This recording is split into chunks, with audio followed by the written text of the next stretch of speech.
Texas and superhighway deal with Spain. Yes, it is back. You guys may remember the so-called Trans-Texas Corridor, this giant sprawling highway with no regulation, privately owned, where they can run drugs, hookers filled with drugs or whatever else they wanted to do without pretty much any oversight. It never really died. They just repackaged it as they often do, and they're representing it to you now. So let's take a look at that article. Very quietly, Governor Rick Perry and the Texas Department of Transportation, or TxDOT, signed in October a comprehensive development agreement to construct a toll road redevelopment of Interstate I-35 north of downtown Fort Worth. TxDOT signed a 50-year deal with NET Mobility Partners Segments 3 LLC, a U.S.-based wholly owned subsidiary of Cintra, the Spanish-owned construction company. TxDOT picked Cintra in 2005 to build what some have called the NAFTA Superhighway. So once again, this is a big sprawling highway. You guys can look it up for yourself, NAFTA Superhighway or the Trans-Texas Corridor, whichever you may prefer. This giant sprawling highway with really no oversight. They can do pretty much anything they want to do on it. It has an 85 mile an hour speed limit. I'm not so much against that, but the lack of regulation on this thing is pretty ridiculous. Now, this isn't an official story, but you guys may remember it was about 2 weeks ago now, we started the Piers Morgan petition, and we are very happy to report this thing is now over 100,000 signatures, 100,661 signatures, and we still have, what, a month to go? Scroll back down again. No, up, let me see. Okay, so we still have till January 20th. And Mr. Morgan has gone on to say that if we continue with our gun laws the way they are, we won't have to deport him because he will, I guess, quote, deport himself. I think that should be our next contest. Go over and help Piers Morgan pack his bags. I think we should announce that new contest. And speaking of contests, we haven't forgotten about the Bob Costas and also the drone mob contest. If it was up to me, we would announce that stuff on Friday, but there's, an order to doing things. So we haven't forgotten. We're going to announce those soon. So stay tuned for more on that. And that brings us now to our quote of the day. This from George Washington. Let's take a look.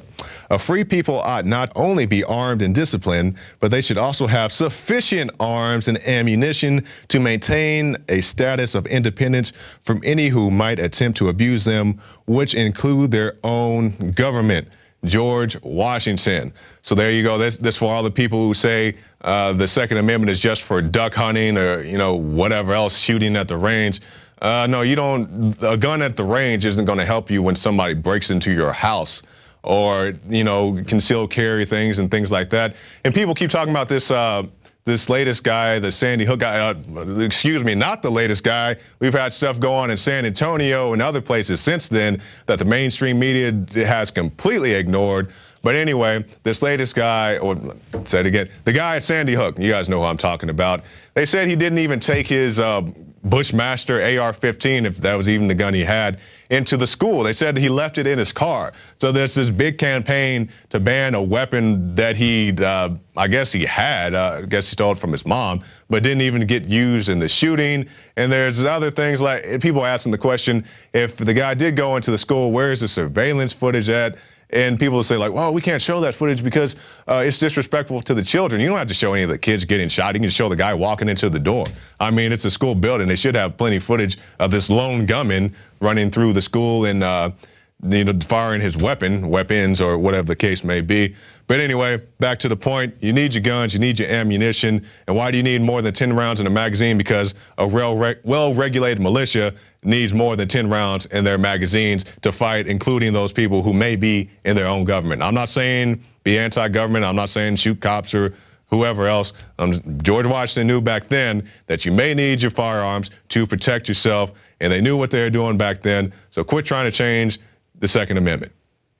And that's it for this segment. Stay tuned. We'll have another segment with a video Rob Dew did a little bit back. It's titled "Troops Ordered to Kill All Americans Who Do Not Turn In Guns." You guys can find that on YouTube, but we'll also air it here as well. And the title speaks for itself, so definitely stay tuned for that. And also, if you want to support this broadcast, stop by prisonplanet.tv, get yourself a membership. We have a 15-day free trial. You guys can see the new site. It's cleaner, it's sleeker, it's better organized. So go on there, share the password with your family and friends. You can share one password with up to 10 people. You can see the Dianne Feinstein action figure right there.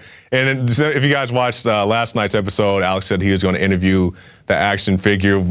Various scheduling delays happened, so hopefully that'll come out soon. It's not going to be on tonight, but definitely look for that in the near future. And also check out the InfoWars shop, where you can get the new InfoWars magazine. There it is right there. 2013, the year America dies, ? So we still have time to turn this thing around on all fronts, on the fiscal cliff, on the guns, on the whatever, on the healthcare, on the GMO. We still have time to turn things around, but you have to get politically active. You have to get off the couch. You have to talk to people, because I see these people in these comments and they say, InfoWars, they're out there selling magazines and writing petitions. They need to do this stuff to get ready for when the collapse happens. Okay, let me share something with you, master prepper. And I got some stuff in my house too, so I'm not down in preppers. But I see these guys, they're saying, yeah, I'm gonna sit around with my MREs and my bullets, and if somebody tries to come and take me away to the FEMA camp, I'm gonna shoot them. I got some news for you, sir. If you're not bold enough to talk to somebody about real political issues, you're not gonna be bold enough to shoot somebody who comes to your house to drag you off, especially if they're armed too. Just keep that in your mind. We don't want that scenario to happen. So do everything you can now in the information war so it doesn't spill over to a physical war. But that's it. I'm ranting and rambling. So stay tuned for this next segment with Rob Dew. And now, a special Christmas message from the Federal Reserve. This Christmas, the Federal Reserve would like to wish all of our slaves a very merry quantitative easing 4. Our current chair, Ben Bernanke, has perfected the art of giving money to foreign banks for many years, as seen in this rare home movie. Ben is currently giving these banks $85 billion per month. Excellent work, Ben. Once again, this is the Federal Reserve wishing you and yours a very merry quantitative easing 4, and we hope to destroy your economy in the new year.